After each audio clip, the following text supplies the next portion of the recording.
Hello and welcome to episode 36 of Madgett and the Other Guy. And surprise, surprise, Kevin and I are sitting outside my home on the banks of Lake Wylie in Charlotte, North Carolina. But unlike our previous episode, Kevin, that we recorded fairly recently, today is not beautiful weather. No, I think brooding skies sums it up well. Yeah, brooding skies is exactly right. It has suddenly darkened a lot, and the sky has become very steely grey and broody, as you very poetically say. I think ourselves and the listener may hear a rumble here throughout. Maybe worse. We'll find out. Well, we'll see. We'll have a go. But yeah, could hear the pitter-patter, could hear whatever. Well, there was a little pitter-patter earlier on, about 5 minutes before you arrived, and I was wondering whether or not we were in for a lot of rain, but it has abated, but the skies are looking, as you quite rightly described, broody and threatening and grey. I never know what we're going to be talking about during these little sessions of ours. You do, so get us underway. All right. Well, quite often we enjoy talking about entertainment. We do. Genres of entertainment. We do. And one that we've not touched on yet is live performance. Live performance? Not concerts, we've covered those. Not like comedy shows, we've covered those. But other forms of art. Performance art or the performing arts. Right. Or such. Yeah. So we're talking plays and Broadway theatre shows. Sure. Anything that's, can be on a stage or such that's atypical of what we've discussed before. Yes. Well, one of my favourite plays is an old play called The Ghost Train. And it is set in a train station in England during the 1940s, I think during the Second World War. I have seen it performed once live, but thankfully, due to the internet and YouTube, you can find a film version of it on YouTube, and it's very entertaining, very gripping. Very good. Yeah, a little bit of a sort of murder mystery ghost story, but I always like that play. How far does it go back? Do you know its origins? I'm going to say it was set in the 1940s, and I say that without wanting to ruin the play, because that era and whatever was happening in the world at that time forms a part of the plot. I won't say any more because it'll ruin it for anybody else who wants to watch it. Yeah. Well, so what was? Do you remember what your first performances were? Maybe seeing them as a kid. Gosh, well, we never used to get to many theatres simply because there wasn't an awful lot around us. But what was very popular and continues to be popular in England, far more so than I think in the United States, are the pantomime play productions that happen in England around Christmas time, where they're all set on the stage, of course, and they're set around fairy tales.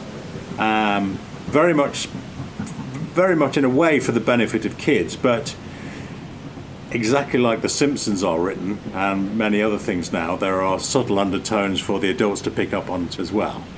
And they have wonderful things. Like a great line of English pantomime theatre is "He's behind you." Does that ring a bell at all? No, I mean I've heard the term, but so you would have the hero at the front of the stage, for example. Peter Pan is a very popular one. So let's say Peter Pan is the hero of the production, and who's the villain? Captain Hook. Hook would be the villain. So Peter Pan would be at the front of the stage, breaking the fourth wall and talking to the kids and throwing out bags of candy, that sort of thing, and sneaking behind our hero would become the villain, and the hero would say something like, "Now, of course, if you see old Captain Hook, make sure you tell me where he is." And of course all the kids will then shout out, "He's behind you." Oh, okay. At which time, very carefully choreographed, the hero will start to turn and the villain will turn at the same time, so that the hero doesn't see stays behind him the whole time. But there's nobody there. Turn back to the audience. "He's behind you," and this goes on. But this is a classic thing in pantomime. Yes, it's incredibly popular in England and has been for seemingly for decades. I think I saw one like that one time, but I can't recall it for sure. But the idea is there. Ali Baba and the 40 Thieves, you name it, Sleeping Beauty, all of those things have always been incorporated into theatre. And typically you'll get movie stars to a degree, although movie stars probably tend to charge too much these days, but sitcom actors and actresses will take a lead in that, and particularly comedians will take a role in that. yeah. And that was my first exposure, I would guess, to theatre would be pantomime. And I was, of course, I knew I was going to bring up this topic, and I think, looking back, I guess my earliest would be performances that came to our school. Okay. We had a gymnasium set up where it was the length of the gym. You had your basketball hoops and all your gym equipment and stuff. But at the end, there was a rise stage. Because you do multi-purpose, and they really wouldn't put chairs for us. We would just come in and sit on the floor. Yeah. And this troupe would come through, and I know it happened at least twice. That school went from kindergarten to sixth grade, maybe more, more times they came, but they would be marionettes. They'd bring a marionette stage. Oh, cool. And I know they did one that was either Alibaba and the 40 Thieves or Aladdin. I can't remember which of the two it was. Yeah. And there was one, at least another one, I can't remember what the story, it might have been, like a Snow White, Cinderella type thing. Yeah. But, so that might have been my first seeing something live that wasn't on a screen or a video or movie. Well, that sounds not too different from pantomime production. Probably not. Really. Yeah, and they probably were pretty interactive. But I do remember vividly at the very end, they would pull back the curtains up top and show how it all worked. Yeah. And they show how I stand up here, and if I do this wire pulls this. And I think they probably brought up one or two kids and let them kind of, here, you try it, and stuff like that. So it gave you kind of behind the scenes, which was nice. And it's a skill, for sure. Very much it? so. Very much so. It's an absolute skill. Yeah, but that's probably my first introduction to anything live. Performed. Now, we occasionally used to go from school to the theatre, very occasionally. But the one production I do remember attending as a school kid, and again, all our stories of my school were all about 9, 10, thereabouts, we went to a little theatre, I think it was in Nottingham, Sherwood Forest, Robin Hood, Nottingham. And it was a theatre that was in the round, I remember that. And the production, it caught my imagination, I remember it to this day. I don't know how you always do this, Kevin. You bring up these topics, and I'd never thought about this play for 40-something years, but I still remember it now. We're going down to the deepest recesses in the corner hall of the brain. Seriously, and it was... So the plot of the production was supposed to be we were all crew members of a submarine that was about to dive to the deepest depths of the oceans. And for its time, it was quite advanced because it was all about pollutions of the ocean and how we must take care of the oceans and not make such a terrible mess of them. So we were, in theory, going down this deep ravine in an ocean. And at some point, something happened to the motors, the engines of the submarine. And we were out of control, and there was lots of flashing lights and all of this happening. We were apparently on the seabed. And then the lights went out in the theatre. And of course, this was all very dramatic because we're now in the dark. And then there was a sort of little bit of dry ice effect, and in walks a sea monster into the middle, and imagine, my goodness, a sea monster's here. And so the crew are talking to the sea monster, like, why are you here? Please don't do us any harm. And the sea monster is saying, you've got to take care of the oceans. That everyone that lives on the surface is making such a mess of the oceans that we must, you must take better care of the oceans, or the creatures that live in the sea will die. And one of the crew members says, well, what do you think we should do? How do you think we should do that? And the sea monster said, you should try eating this food that I have here. And it was some sweet thing, some candy or something. And he handed out samples to the kids in the audience. And I don't know what made me think this. Again, because I was only very young. And I didn't put my hand up and ask the monster this, but I was very close to doing it. I was thinking, but it does seem to contain an awful lot of sugar. How about if you're a diabetic or you can't eat things with sugar in? Why this crossed my mind at 9 or 10, I don't know. But I never, in a great moment of regret, I never felt brave enough to ask the sea monster what he should suggest if, for those that were intolerant of sugary food. Well, if you can track him down now, the actor playing him, maybe you can finally get to answer your question. That's right, yeah. Get an answer to your question. Yeah, but I do remember it was a great fun day out, and we never had many of them, as you can imagine, but that was one of them. Well, I remember, too, this was in elementary school, because again, I have to remember anything when Tennessee had to be pre-6th grade, or when I moved to the middle of 6th grade. We did go to the ballet once. Oh, right. I don't think it was around the holidays, so it wasn't like the Nutcracker or anything. It was just a general ballet. I remember it kind of wasn't my thing, but we went and saw it. Yes. So I can say I saw the ballet. Trying to think if there's anything else until I got down to Florida. I don't think there really was I can think off right off the bat. And then you went into middle school and junior high, and I don't really remember much in junior high. And then high school is when you started doing the productions. Right. We did, I guess we did one every year. I say we, I wasn't involved with them except one year when we did Bye Bye Birdie. I was always in the art club because, you know, I have an artistic background. Right. That they had us do the sets. So we did the sets for Bye Bye Birdie, making the town, cool. the main street, you know, the billiard halls and things like that, and the shopkeeper's place. And what blah, blah, were you blah. making these out of? Was it? Oh, they were just plywood. You know, just paint them. Yeah, but You know, pretty they were cool just, though. They were just vertical pieces of plywood. Yeah. But we did they did. I know Bye Bye Birdie, South Pacific. I would have thought they did one each year, so that'd be 4 years. But I can't remember any other two if they did. Now, just to drop back a little bit in conversation, you said you visited the ballet, and what did you think of the ballet when you saw that? Whichever production it was, doesn't matter, but just ballet in general. I your barely thing? no. I asked because and I just barely remember us going. I can just say that we did. I couldn't even tell you what year in school it was, or even what theater we went to see it.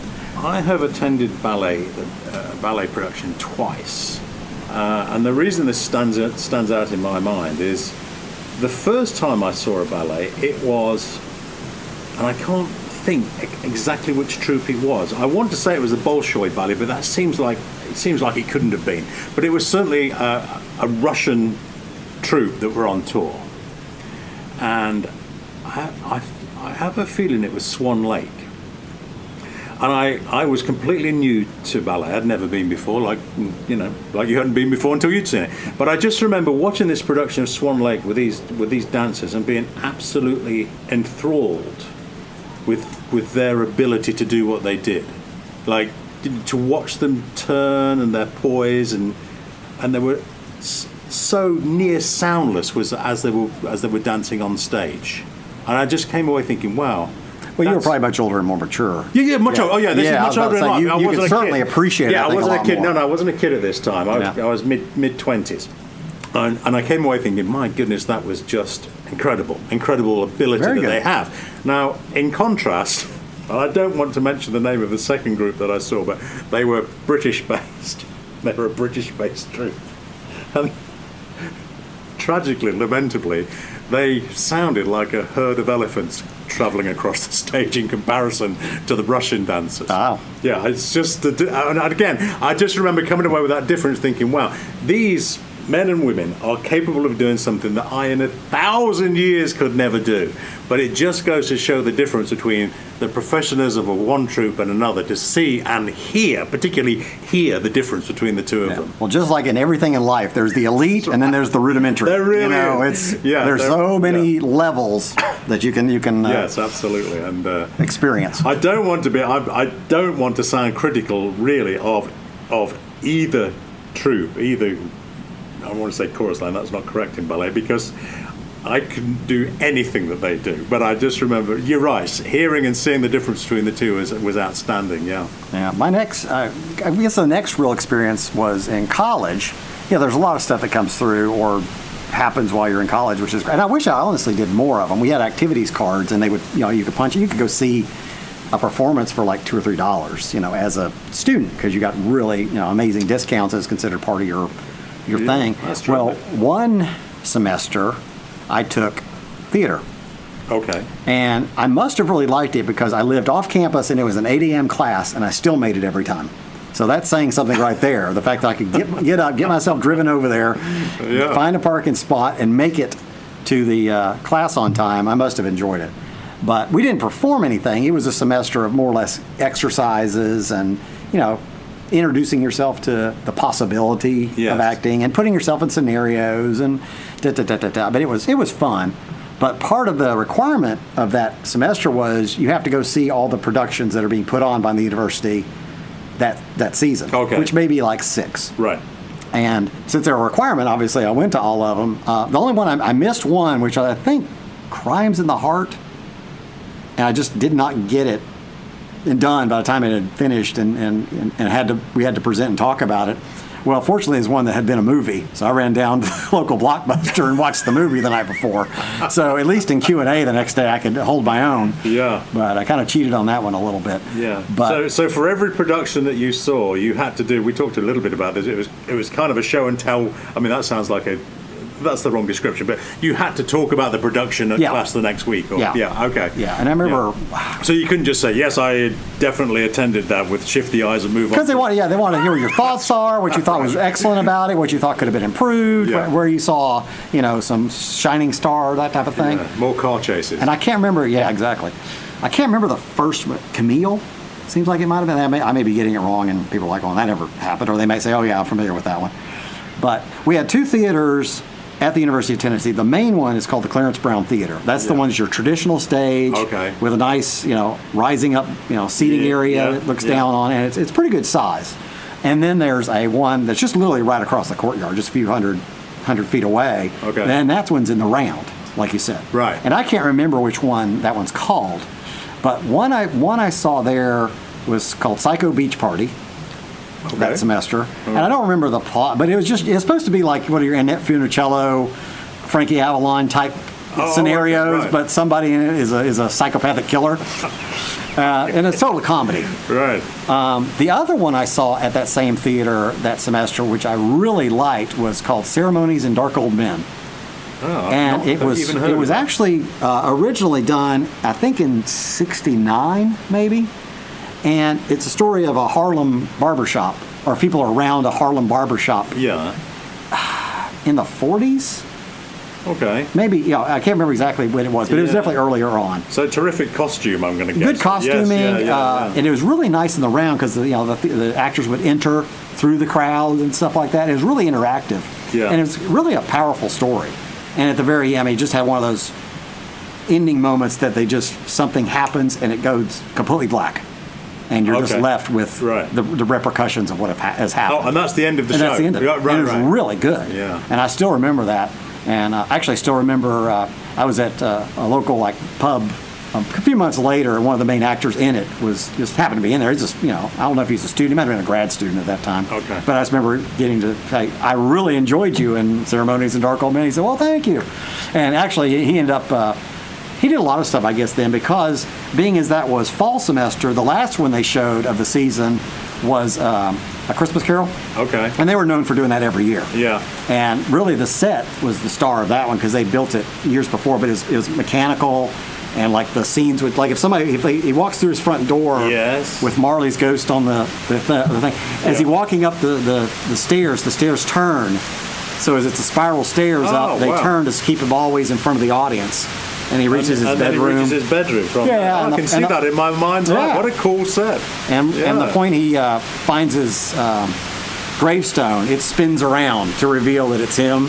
It's just really, really good. I barely got a ticket for that one because they were sold out. Fortunately, I ran into somebody I knew outside the venue the day of the show, and he said, I've got one. I'm like, thank goodness.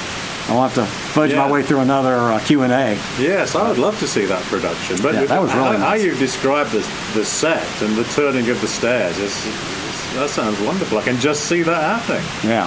Well, speaking of A Christmas Carol, let me jump ahead, 10 years. And we were in Jacksonville, Florida, and I actually started dating someone, and Christmas came around, and they were doing A Christmas Carol at one of the big theaters in Jacksonville, but it was a musical. Oh. Let me just put it this way. A Christmas Carol should not be a musical. And I kind of came away from that one going, no. Not really. But thinking about things that should never have been made into a musical, I do know. In fact, I have the DVD because I was so horrified by that I brought the DVD that George Orwell's 1984 was made into an opera. Wow. Yes, exactly. Well, little I know from you so far, which I still need to read it, obviously. Yeah. That should probably not be a musical either. This should not be an operatic performance, I don't. That's almost like Springtime for Hitler. That's right. It was along those same lines, yes. And I heard about this, can you just imagine George Orwell turning in his grave thinking, what have you done to my masterpiece? But it just goes to show, I suppose, and I may be wrong, it just goes to show that if you have the ability to finance a production, someone will take that money and make a production for you. That's the business side of the industry, I would guess. Well, I think the listeners probably found out that if they're hearing something, the rain has set in. So if you hear anything in the background droning on, that is the rain joining us. So just to let you know that that's what it is. Yes, it really is teeming down there. But we will continue on until if you hear the first lightning strike, we may scramble. But we are pretty safe on the porch here and fairly dry, I hope. So, well, back to being at the University of Tennessee. Yes, that's right, yes. I obviously did those during that, the semester. I saw those performances, and another one I went to see, and you might remember this group. You remember Momenschanz? No. I want to say yes, but the real answer is no. When I start telling you who they were, you'll recognize it. Okay. I can't remember. They were big in the 70s, but I think they started before that. All right. But it was kind of a mime troupe, and like two of them would come out, and their face would be a thing of clay, and they would sit and they would start making stuff out of the face, and they would make an expression of the clay, and it may be sad, and the other one will look at them, and no words spoken, and then they change their face to go along with it. I've got to say that doesn't sound familiar at all. But once again, like your Marley set, the Ghost of Marley, I can see that. I can see it happening. Well, another one they would have little tear-off pads, one on each eye and one at the mouth, and they were already pre-laid in there. Like he'd tear two of them off, and he'd be staring this way. And the person next to him would do the same thing and be staring at them. And then the other one would peel off and look the other direction, being coy. Yeah. And they just had the whole routine down. Wow. And just different things. They were actually, if you ever were a fan of Northern Exposure, the group ended up at Northern Exposure in the town at one point. Oh, okay. All right. Because they had one that was just like a giant, almost like the tube you have on the back of your dryer vent. Yes. It was a giant one of those, and it would just kind of shuffle across the stage, and it had this ball, and it would go poof, and it'd shoot the ball into the crowd. It was very light, like a balloon, and it would land, and you were to throw it back, and if it got close, it would catch and go boom. And then if somebody threw it too far, it would kind of look in the direction of the ball and swiftly turn around and look at the guy who threw it. But all it was this circle looking at you.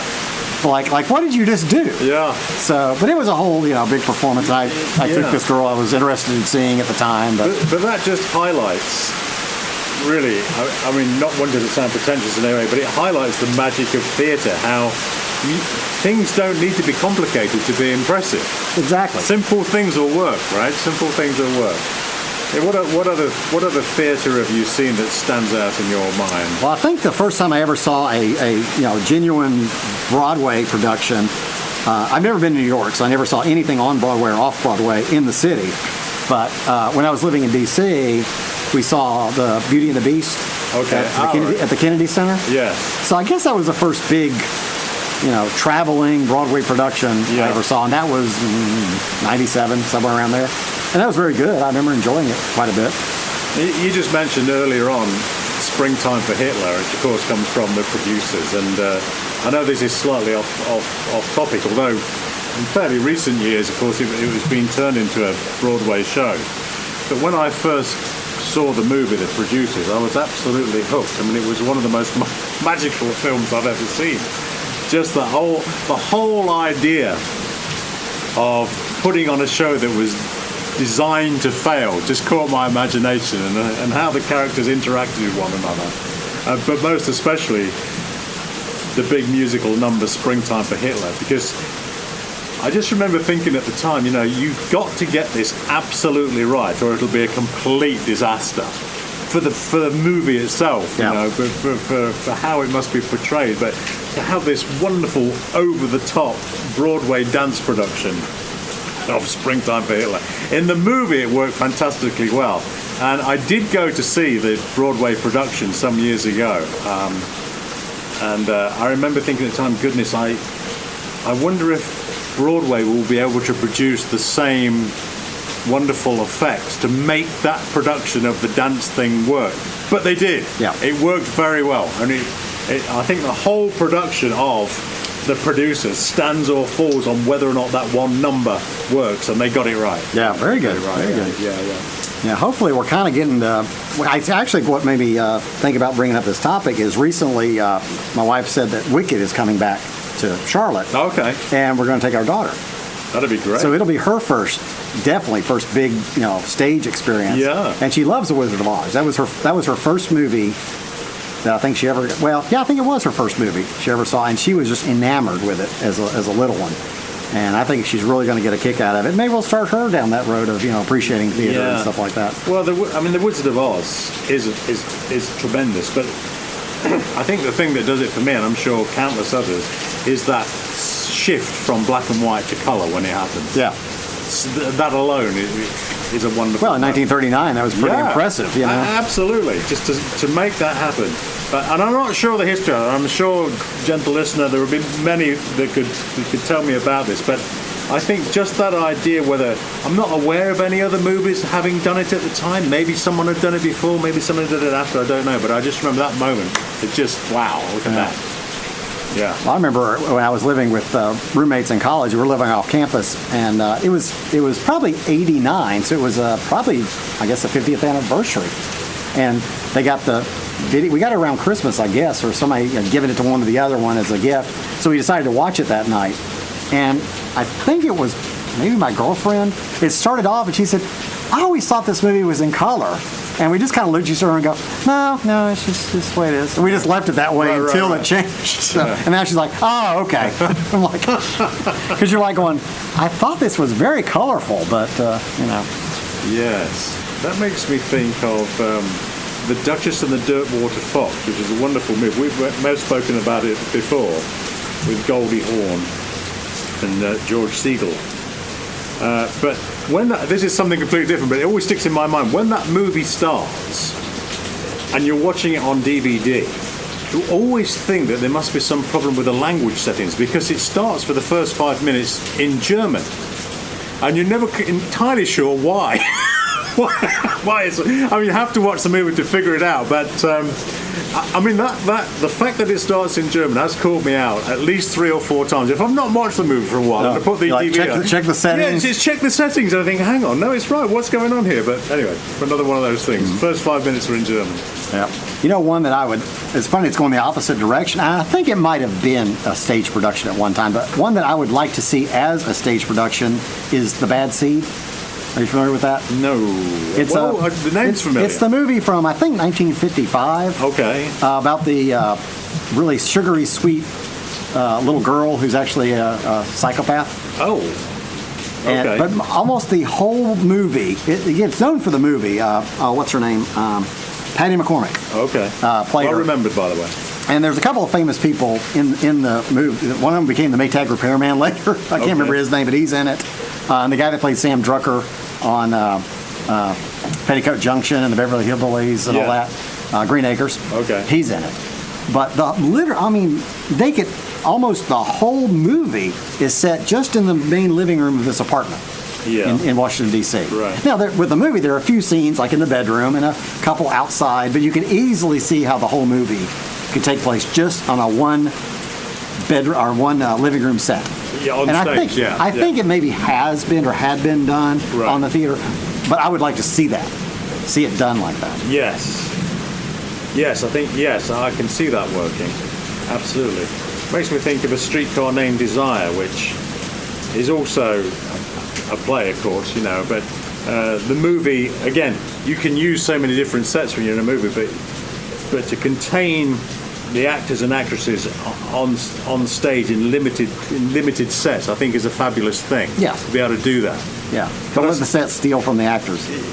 Yes, but I'm thinking back to the Ghost Train, where pretty much where we came in on this conversation. I want to say the chap that wrote it is Arnold Ridley. Arnold Ridley. I'm sure that's the chap's name. Now, I say that we may have talked about him before because he was very famous in the 1970s for appearing in a British comedy called Dad's Army about the Home Guard in the Second World War.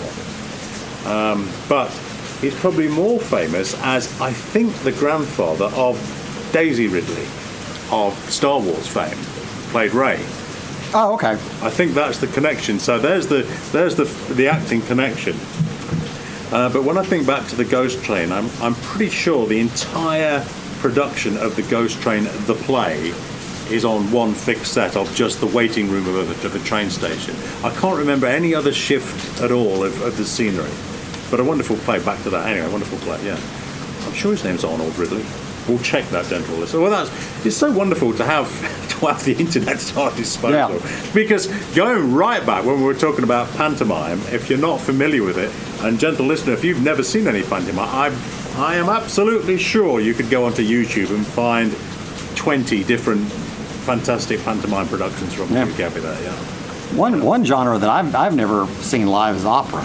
And again, I'm not sure if it would be my thing, but at some point I should say I've been to one. Yeah, it just hasn't yeah. come up yet, or somebody inviting us to go or whatever. But that'd be interesting, I think, to see, and then decide from that point on it either overwhelms you and you love it, or you just go, well, it's not, again, not my thing. Yes, I in an alternative universe, I think I would like to have been an opera singer. I think that would be a tremendously fun profession. Well, I don't think you can do that and illuminate manuscripts centuries ago at the same time. Pick one and go. Two entirely different alternative lifestyle careers, but I think there's something magical about being able to project one's voice with such passion. Yeah, and you kind of always, one of those things, if you've never tried it, you always wonder how good you would have been. No, that's exactly right. We've talked about this many times, maybe on air, maybe not on air, but you never know where your talents lie until you give things a go. You don't know if you would be good at theatre, we're having a conversation about theatre, until you hopped on stage and tried. And I do feel the same about opera singing or singing, or choir singing in general, I think I would have taken to that if only I would have been exposed to it as a kid, but I never was. But when I hear opera singers and that wonderful deep baritone voice and that sort of presence on stage, I think it's fabulous. And I'm no opera buff at all, and my only real experience of opera is listening to opera in many different digital media, but also watching. Occasionally I'll watch an opera on YouTube just for the thrill of it, but not much. But I think that's a cool way to earn a living. Yeah. Well, it's never too late. You might give it a go, as you say. That's right. Don Giovanni. Yeah. Well, I mean, it's funny, talking about this topic right now, period, we're just now getting to where you can go out and start seeing productions again. That's what made us think about it, that, Wicked was coming back through. So it's probably good, advice for our listeners. This has been a very struggling industry for the past year. When other places could at least be open, they had nothing to do. Yeah, so it's probably a good time to get out and support them. Support them. Yeah, Get the lights back on Broadway, and they're going to be traveling things. They would love that. I have no idea how so many of these companies have survived, if they have survived so long. I mean, turning the lights out for a couple of nights a week is one thing in Broadway, but just imagine the upkeep and the expense of those buildings and theatres for a year. Anyway, that's a different conversation for a different day. The rumbling of the thunder, gentle listener, tells us that we really need to wrap this conversation up. I think we're to stay dry. I think we're going to have to. That's right. Yes, before we get struck by lightning, struck by Congress, as Bob Dylan would say. All right, well, that was fun. Thanks for that. I don't know how you do that, Kevin. You always seem to come up with fabulous topics. Yeah, I'd never thought about that in-the-round production of the Submarine and the Sea Monster, and I haven't thought about it for, I'm 58 now, so pretty much 45 years probably, if not more. Amazing. Join us again for another episode of Matchett and the Other Guy. From me, bye-bye now. We shall return, maybe in drier conditions. That's right. Toodles.